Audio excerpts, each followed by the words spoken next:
Welcome to the Kahler Podcast, episode number 29.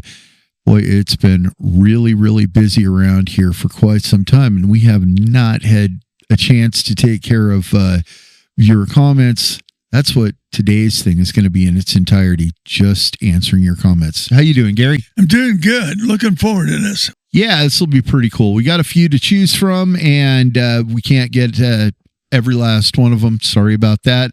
We'll do our best. The first one is from the 2200 Fixed Bridge episode that we had. McAdams, I don't know. Okay. McAdams 741 says, yes, I'd invest in these for my guitars. I have the tremolo version on my Ibanez Custom Agent and 70s Suzuki SG. Brilliant engineering. Okay, that's great. Nathan Hadcock says, hey, Eddie and Gary, this is so bloody cool. All the benefits of the TP6 tailpiece with the adjustability of Kahler saddles and able to install without mods. I freaking love the innovations and the new things you guys have been doing the last couple of years. You mentioned you've got a prototype installed on a guitar. Have you got a video showing it off in action? Not yet, but soon. Let's see. That guitar... Yeah, right. The black guitar right behind me, that one has the prototype on it, and we'll do something soon. We'll get a demo going. We should include also as fine tuning. Yes. Well, that's what everybody's freaking out about. You know, there's something else we never talk much about. Is that what's that? We have adjusters for the stud. Yes. In the back. So maybe you could explain that. Yeah. Well, basically, a lot of times you have to go further back for intonation, and you run out of intonation stroke. You're out. So with this, you've got screws that will adjust on either side of the stud, so that you can bring it back even farther, because depending on what model, what year, whatever, might have put that tailpiece in a slightly different area. Yeah, you've got about 225 thousandths. Yeah. With adjustment. Washishu 66 says, what are those twin green quilt meanies with the zebra pickups? They look fantastic. Those two guitars right there. First off, green quilt meanies, the thinly veiled Steve Vai reference, which I love. I see. Okay.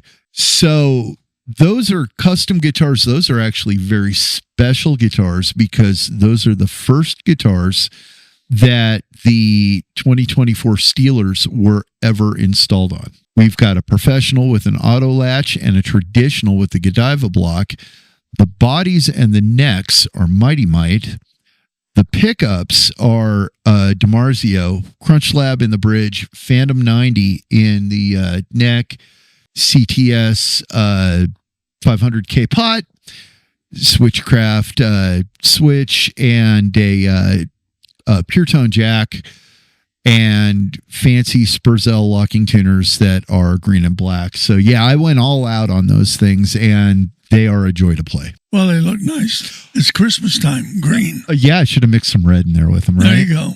Yeah, one of these days I'm going to do a laminated fabric guitar like Steve Vai's floral pattern, and I'm going to do a Christmas themed guitar. It'll be like something like our Christmas train and Christmas train. Yeah, you gotta love the Christmas train. Well, why not? But the Run DMC action figures over there with that's a Christmas reference, a Die Hard reference, all kinds of silliness. Jaster SC says, I'd definitely buy 1 or 2 or 3. I love the feel of the Kahler rollers, and this would be a much better alternative than using the Tunomatic with roller saddles like I am forced to do on a couple guitars. We're talking about an import bridge that's $20 versus whatever we're going to charge for this 2200 fixed. They're not in the same category. Well, I would hope not. No. I mean, who would pay that much more for a Kahler if it was in the same category? And, exactly. All I can say is that everybody puts their stuff out there, and it's a free world, and you can do it. Yeah. But the musician just himself or herself has to decide what it is they want, and what kind of features and benefits and proof, and well, we just hope you pick our stuff. No, I mean, not everything has to be filet mignon. Every now and then you can have a frozen pizza. You know, that's kind of the way that I look at it. Well, I don't know what that has to do with anything. Oh, I mean, I'm saying that the Kahler's like filet mignon, and the $20 piece of crap is like a frozen pizza. That 360 half hard brass, pretty damn hard to eat, though. Our old buddy Mercutio UK 2006 says, this is beautiful. There are many other single cut instruments that have a Les Paul bridge arrangement. How compatible would it be across the board? I'm guessing there shouldn't be any issues in that department. That's an interesting one. It all depends. Now, as far as spacing, things like that, it shouldn't be that big of a deal. You can use the studs that were on there. We have those little base things that go underneath the bridge part of it. On the one that I installed, I'm actually going to have to pull those out because those are metric M8s, dowel, drill, put something in. So the bridge is actually resting on the insert. I don't have the plates in there because the hole is so big. So I'm going to, go the extra distance and actually dowel, redrill, and install what needs to go there. You don't have to do that. I don't have to do that because they're sitting on metal right now, so they're fine. But I'm just going to do it because I'm a perfectionist. Well, now, wait a minute. You're talking about the front risers, yes, right? Well, see, there's other benefits to having that on one plate. Yeah. If you want to put more angle over the roller, well, then lower the back studs and rise the front end. If you want it flatter, raise the back studs and either lower or raise the risers in front. We are going to one day do a podcast on the proper angle of the saddles too, because there is definitely an optimal sweet spot. You don't want them too high, but too high is definitely better than too low. Well, and the saddle set is a lockdown saddle set. Yes. And that saddle set is 6-way adjustable. True. Up and down, left and right, in and out. And you're not going to have to worry about that bridge moving. Like now, you can left to right it however you want. You can in and out it, but well, that's intonation. But up and down, there's definitely a sweet spot area. You don't want it too low. Strings will pop out if you're really wailing on them. You don't want them too high. And let's not forget about the left and right, because that's going to put that string right over the middle of the poles. Run Riot says, I think I'd like one, especially since I'm not sure I can find a trustworthy tech in my area that has experience installing and setting up Kahlers, and who knows how much they'll charge to install it, even if I can find one. This is a big challenge because it's something that I don't like to say, but out in the wild, when I see a Kahler, it's usually set up wrong. The cam sits in such a way that the fine tuners are at a 90-degree angle with the body. If it's not set up like that, then that's incorrect. Well, you have a video about that. We have a podcast about that, but I need to go through the full video, and we're going to do one on the 2300.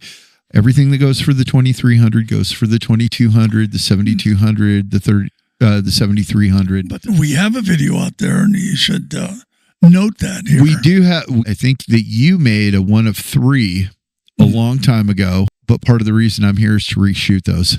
Well, then reshoot them. Let's get it done. I got to reshoot those and get them done. There's definitely a right way to set up the Kahler. I can't blame anybody for not being happy when they play one of our bridges that's not set up correctly. My job is to make sure that the people who set them up know how to set them up correctly, and I got to get on that. Now, that right there is the end of the 2200 fixed bridge comments. So now we're going to go into the Black Friday comments. And the first one, at Clem Guitar 63, says, it's been since the 1980s that I've had an axe equipped with a cam-operated Kahler. Damn, so much fun. Hey, that's great. Yeah, 1980s. Well, something that everybody should know about this Black Friday sale, and this isn't just some silly thing that I'm saying. You've never sold anything. You've never put anything on sale. We've never made any kind of discounts. It ends the 16th. If you want it, now's the time, man. I mean, and it's 10% off of that MSRP, and it'll show it right on your invoice. At Crew Jones wins, gives me one of those. and says more for the collection. I'm not sure what context more for the collection is in, but you know what? Every way that I'm thinking of it, it sounds good, so I'll take it. Well, win, sure. Heck yeah. This guy must know you. At Nick Wilbur, 2557 says, ha ha ha, I love Gary. Just buy my shit. I know that probably sounds pretty bad to normal people, but go behind stage to a rock and roll band and listen to how they refer to things. And particularly the T-shirts they wear. Oh, my God. Yeah, I'll find a slide of you standing next to Kerry King's tech. Yes. Yeah. Okay, at Six Sledges, 5474. Who, we know this guy. Says, where are the sales, though? The prices on the website didn't change. They do at checkout. They do at checkout. Yeah. I checked that out. Very first thing, they do at checkout. Yeah, and it says so on the webpage. Kevin Featherstone 6062 says, where can we get some Kahler t-shirts? There is a link to our merch store. Now, the merch store is a separate entity from the Kahler website, so there is no 10% there. Those are all print on demand, third-party company. We've got all kinds of Kahler merch on there, and in fact 2 new t-shirts. I woke up out of a dead sleep and with this t-shirt design, and I'll put a slide up of it right now. That's up there if you guys want to show some support. We really don't make any money on this. We just want to give you guys a way to have a Kahler shirt if you want one and show some love. We've got 2 from the anti-social media flame war. The first one, once again, our old buddy Mercutio UK 2006 says, Moshe seems to be a chill, level-headed dude, just the sort of person you prefer to work with. More on topic, you can't please all the people all the time, and those that make absolutely unreasonable requests aren't even worth the effort. And followed up by Your Kind of Joe says he's a great dude, always more than helpful with any questions I have. I'll always trust him with my guitar work. So you were out of town when Moshe and I did a podcast, and we talked about that very, very angry fellow from Australia. Well, he's entitled to whatever he thinks. Well, he is. He gave us the best insult that I've ever heard. I still use it, the pig-faced executive. I love that. Little do people know how close I have to manage this place to keep everything going and make money and still at the same time do quality product. There's 100 ways to cut quality, and we don't do that. No, you cut your personal pay. That's what you do. Well, and for all the other folks that work with us in the machine shop and so forth, yeah. I mean, they've been with us forever, and they're really well-skilled and good people. Now, this is the greatest thing is this next comment is from a guy that calls himself Angry Troll 27. And he says, well, good day from Australia, to which I replied, don't tell me you're the guy. Are you the guy? Yeah. And he said, ha, ha, ha. Nope, definitely not him. This next one, boy, oh boy, is from when Glenn Fricker was here. And we got a bunch of comments off of that. The very first one would be Alex Nasla. Of course. Yeah, Glenn's business partner. And he said, thank you so much, Eddie and Kahler, for having us on. It was a blast and very informative. It was great. Well, he was very informative. He was great. He was great. Alex was great. Glenn was great. Those guys were really cool. Everything about that visit went as good as it possibly could. Yeah, I think so. And even before that, they visited the machine shop, and we're going to be hearing more from Glenn soon. Yeah, we certainly are. Joe Capri 4564 says another great podcast, especially entertaining when you have guests. Glenn has a great sense of humor. I have to say it's very impressive the effort you put into charity helping others, Eddie. From the care bags you put together for the homeless, the whole Squishy Guitar Project, and now this guitar for Parkinson's, just awesome. Okay, very quickly, let me say this Glenn Tipton Parkinson's guitar, that wasn't me. That was Kahler, SMG, Judas Priest. We all came together. We're working wholeheartedly with Judas Priest. However, thank you very much, because some of this stuff I don't think that something I used to do. Whenever I drive by somebody homeless, it'd kill me to see them out there. I didn't want to give them any money, so I had this thing that I did for a little while where I would get a sack. Lunch sack, and I'd put a water bottle, a Cliff Bar, and a brand new clean pair of tube socks in. And when I'd see somebody, asking for money, I'd hand them a bag. And that all stopped one day when a homeless guy looked at me and said, "I don't want that. I want your money." And I said, "Well, I don't have money to give you. I'm going to give you this." And he looked at me and said, "What's in it?" So I told him. And he said, "I don't want that. I want Burger King." And I said, "Well, I want Burger King too, but I don't have any money for that." And he was like, "Sure you do. Give me money and you can have, and you go." And I was just like, okay, that's the end of the sax. Well, anyway. So by the way, on that guitar we're talking about, Fender and DiMarzio. Oh yeah, Fender, DiMarzio, they were also a big part of it.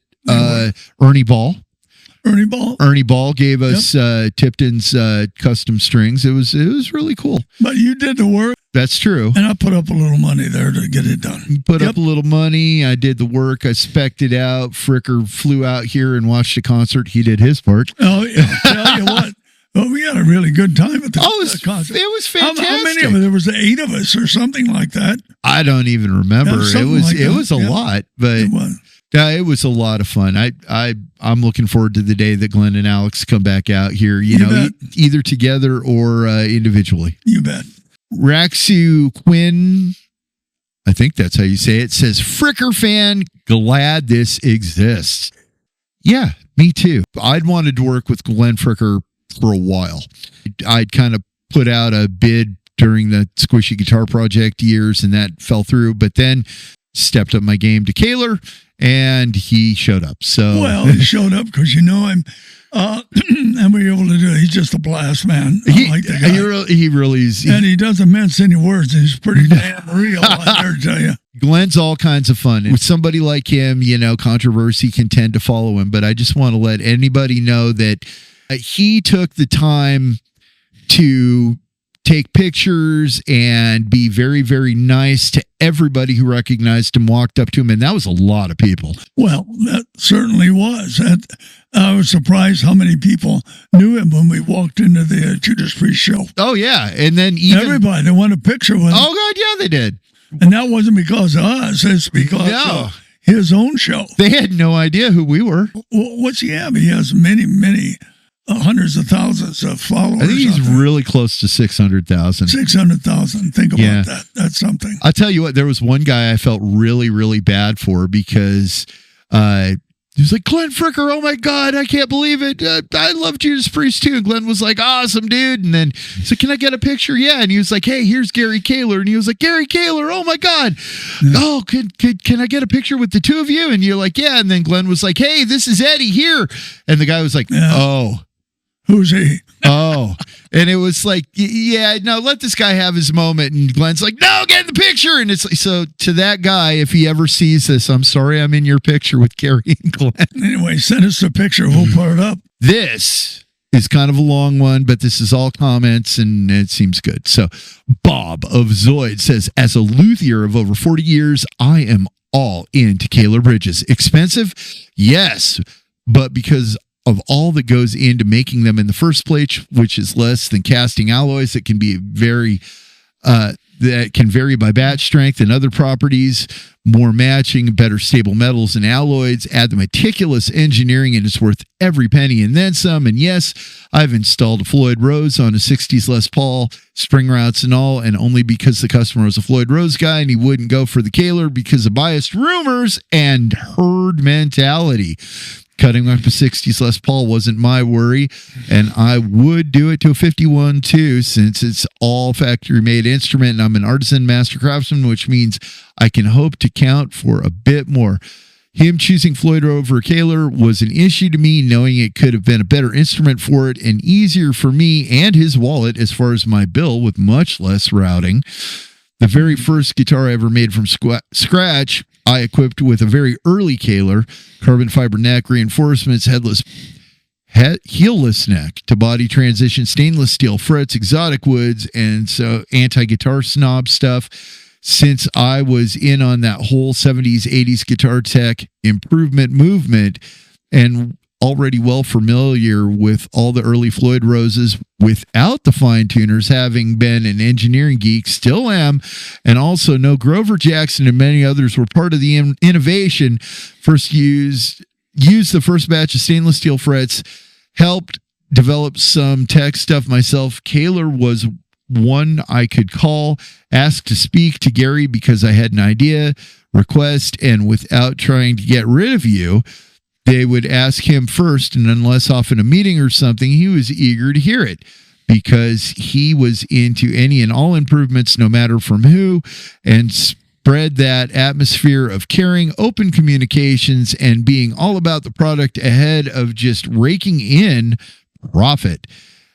And throughout the company, so I bet even the receptionist at the front desk of the company knows something about the product and can answer questions. My God, that was a lot, but it's all true. Well, it actually is.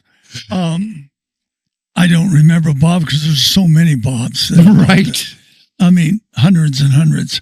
And I really thank Bob for that. Yeah, as you go through life, or as you go through the guitar business, the guitar bridges, my golly, there's so many good ideas that people have. Yeah. But to develop them, a lot of people don't realize the effort and the process to get that done. But a lot of good ideas have come from people like Bob. Right. And we appreciate that very much. There's somebody who had messaged in, hopefully they're watching this, and they had said something about doing a separate cam tailpiece with the saddles completely different, like off the bridge. Well, and we can't talk about anything that may or may not be in R&D that you may and may not see. Well, it's all a matter of law. It's all a matter of patenting. Yeah. It's a matter of how much can you actually show an R&D piece. It's a pretty difficult, very thin line. The worst thing about working here is that I know all the things that we have coming up, and I want them all to be right now because we got so many cool things that are in R&D right now, but there's only so much time in the day. Well, first of all, you have to keep your sales up. That's the reason you're here for podcasts. And we're trying to go direct to the end user and say, hey, these are features and benefits. This is the proof. That's why we have musicians on. And yeah, we're running a little higher or somewhat higher than other people. But please consider that because then we can go ahead and develop these other things. This is an interesting one.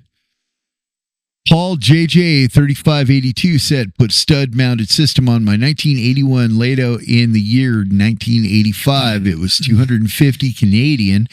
And routers were not very common. So with a hammer, chisel, and a drill, I managed to make some room to mount it. One of my friends recently came back from a trip from Toronto, and he said that every guitar with a Kahler wouldn't stay in tune. And lo and behold, once I mounted this one, it would not stay in tune either. I was simply devastated. I read the instructions over and over, and there was a statement made about not adjusting the cam screws where they were set by the manufacturer. Anyhow, I thought, what do I have to lose? One little tweak in the system bounced to life, and it has never given me any problems apart from snapping strings at the cam. Even the reinforced plain steel Ernie balls made little difference. So I took wire strands out of speaker wire, cut them to a 1/2-inch length, slid string through the empty sheath to act as a cushion. When it went over the cam, worked like a charm. There are a lot of people that do that with like heat shrink tubing. There are people who solder. What I recommend is the D'Addario NYXLs. They're already soldered at the end. D'Addario came up with that technology back when they were making Kahler branded strings. I spoke with the D'Addario people and I said, we are not locking that string at the ball. Right. So what I want to do is definitely either squeeze that wrapping more or do something. Right. And right off, they said, well, we'll just solder them for you. And There so you we go. had a complete line of Kahler strings that with the soldered windings. So with the D'Addario NYXLs and with the XSs, they are doing that. Yes, so they are. we recommend those strings, and if you do get them, do not solder them. They're already soldered. Yep. This goes back to something that I'm pretty sure I'm going to say again, and I've said it before in this podcast. If it's not set up right, it won't work right. We don't want to sound like everybody's complaining because they can't keep the damn guitar in tune. No. What we're saying is, for you that are having difficulty keeping your guitar in tune, that there is this method of setting it up where things balance. Because this is a cam operator bridge. It's not a fulcrum bridge. Denver Randy 7143 says, Eddie, do you still do your guitar YouTube channel? I really enjoyed when you were doing it. I just noticed I hadn't seen it in my feed for a good while. Okay. Have I since I got here? No.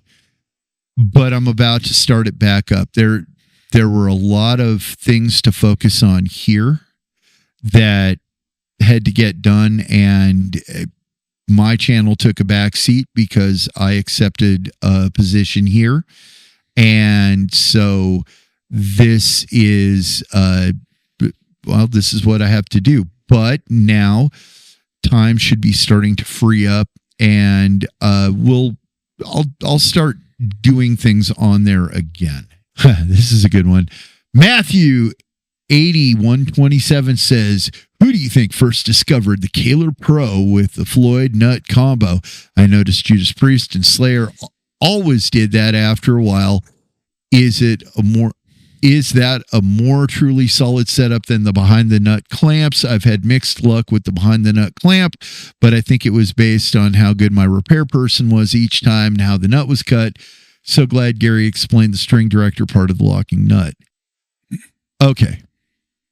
This is my personal feeling. It's pretty simple. It's in two parts. Part number one, the behind the nut string lock works great if your nut is great. If you need to do anything with your nut's going to bind anyway, no matter what the bridge is. So, what I recommend is if you have a Floyd shelf on there already, use our locking nut. If you don't, make sure that your nut is bone or graphite or something that you can polish to where the slots are nice and slippery. Use it behind the string lock and read the instructions so that don't clamp that thing so tight that you're about to break threads or anything like that. Well, I'd like to add a couple other things. Number one, we also, with the behind the nut string lock, we give you shims for that. Yes. For instance, if you're putting it on a Strat or anything that has a radius cut behind the nut, our shim has a radius on it. And if you need to build the string lock a little higher, that's the one behind the nut. Then you also have a shim for that. The string so lets them make contact with that nut. You got to make sure that the string makes contact. Now, that does it for the string lock. However, on the locking nut, yes, we have a string director on the back, but has to come in different sizes. Yes, because there you have to have the width of the fingerboard and the radius that you desire. Where on a string lock, behind the nut, you have to worry so much about that because the nut itself is the radius and the width.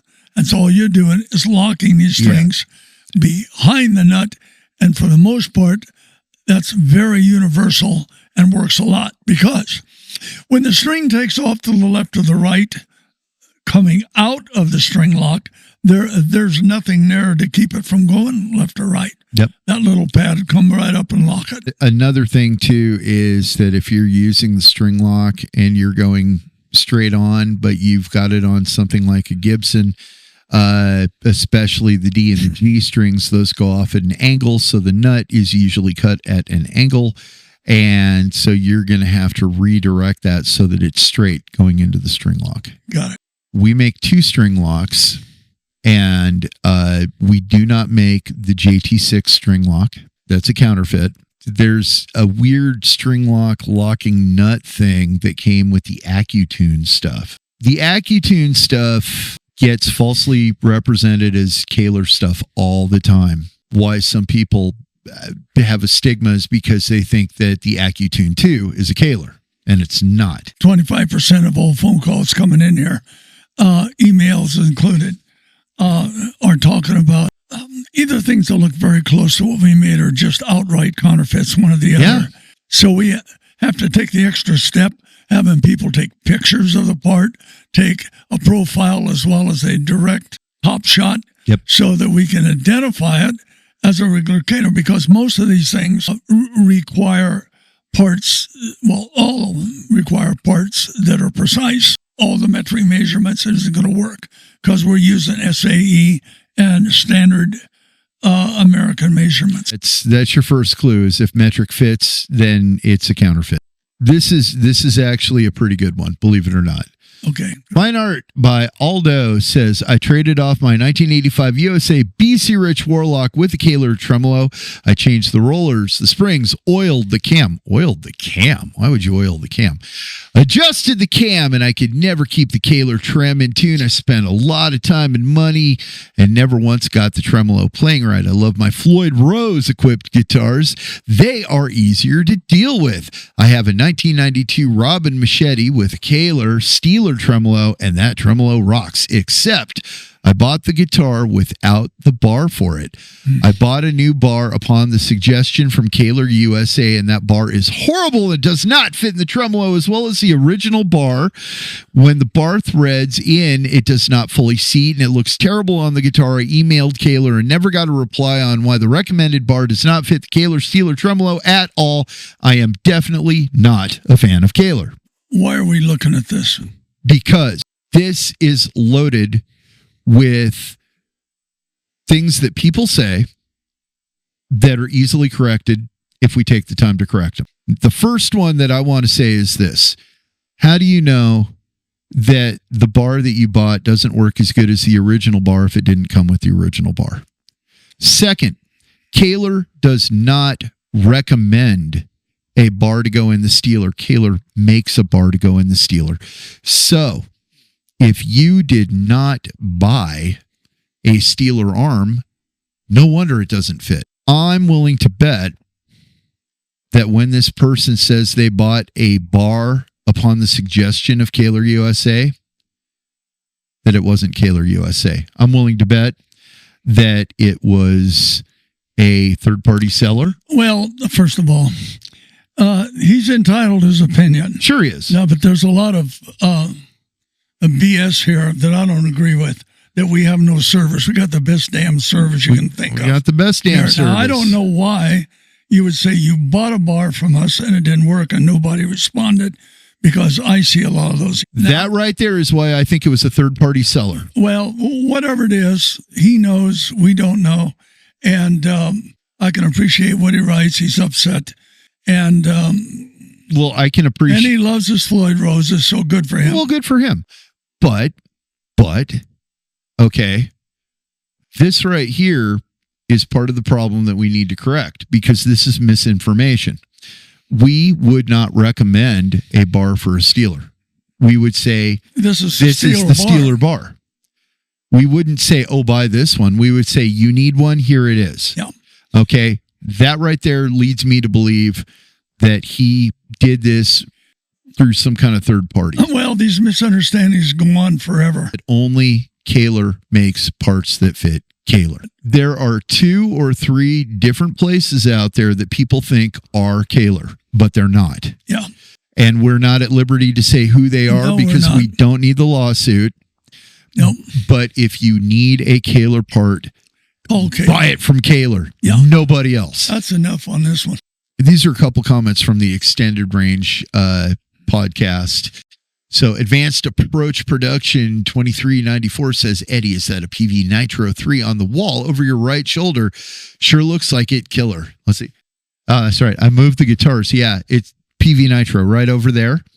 And yeah, and funny. Sure looks like it killer. It actually has a killer Yes, on it does. Yeah, it does. Yep. That is, boy, that's such a nice guitar too. Well, I tell you, Hartley Peavey and the Peavey organization, along with Mr. Powers, Yeah. bless his soul, were really good for us and the Killer Bridge. Yeah, well, and then that Peavey Tracer right there with the spider on it too. I mean, that's a Gibson scale length too, which is really cool to have a shredder guitar with a Gibson scale length. But I'll always say, thanks a lot, Hartley. We appreciated him. Oh, hey, Advanced Approach Production 2394 again says, Gary, when you mentioned special tooling for the 360 brass, are you ordering indexable tooling? I do a lot of brass machining for the railroad world. 360 never really gave me much trouble as long as I have very sharp carbide tooling and some form of chip deflector to cause those chips to go everywhere. Well, we use machine centers, and of course the chips are all gathered within the walls of the machine center. As far as feeds and speeds and the type of cutters and end mills we use, I'll leave that up to the machine guys, feeds and speeds. Right. No, what you're talking about is technical stuff, and 360 is about the best. Wow, that's just about the best brass you can deal with. They call it free machining brass. They sure do. You know? I appreciate what he says because yeah, that's all part of the learning process, keeping those tools sharp. However, they don't all have to be carbide when you're cutting 360. Maybe he means by that, and I could be wrong. When he says, you mentioned special tooling, are you ordering indexable tooling? Well, now, you're not really ordering, you're making. No, we make all our own tooling. Yeah. And by indexable, I think he would mean variable to other parts. Sure. Maybe even talking about tolerances and so forth. Yes, we do have certain indexable. Mm-hmm. Now, if that is a proper name for a type of tooling, I'm not aware of it. Now we could spend a half a day talking about that, and it's too technical. Everybody be bored and just shut us down after the first 5 minutes. Yeah, I can't argue with that. Holocult says, I know Gary doesn't like to talk much politics, but it almost seems fitting that your guys' slogan should be making America great again. Boy. Well, okay. Well, you could say making, of course, mega and all of that. Look, we make guitar parts. That's what we do. That's what we do in America. I'm not a politician. No. But I do have a lot of thoughts about free enterprise. And free enterprise requires a three-legged stool of, number one, you better know how to manage a company, number one. And that means that you better know how to raise money. One way or the other. The second leg of that would be, what is your profession? What do you actually do? What is the most skillful thing you do? If it's sales, then you better know everything about sales, about what you're selling. Well, or maybe you're a machine shop operator. Well, then you better know everything there is to know about machining. Now, any one of those three legs can sink in a minute. You might have the best idea on an idea to sell and market, don't have the money to do it, or you don't have the machines to make it, you're going to fail. Yep. You might have the best machines in the world and you know exactly how to make it, but you're making the wrong stuff. Well, and you don't have the money, you're going to fail. So, and if you don't have the money, period, you're going to fail unless you borrow it from your friends, your family, your wife, your uncles, your whatever. Probably not the best idea. No, and then if you fail, you're in real trouble. So be careful. So this right here, this is a 360 half-hard brass, three-legged stool that Gary gave me the first time that I came out here that he made. And this is the coolest thing. It has detachable legs. So you can actually have a visual representation of the metaphor and try to stand that thing up, and it's just going to fall right over. Yeah, that short leg may represent you know nothing about how to make it, or you know nothing about how to raise money, and or you know nothing about sales. Yeah. Because the long leg, the one that you know the most about, is going to be the first to put you out of business because you're not paying attention to the other two. Yeah, so that didn't seem political.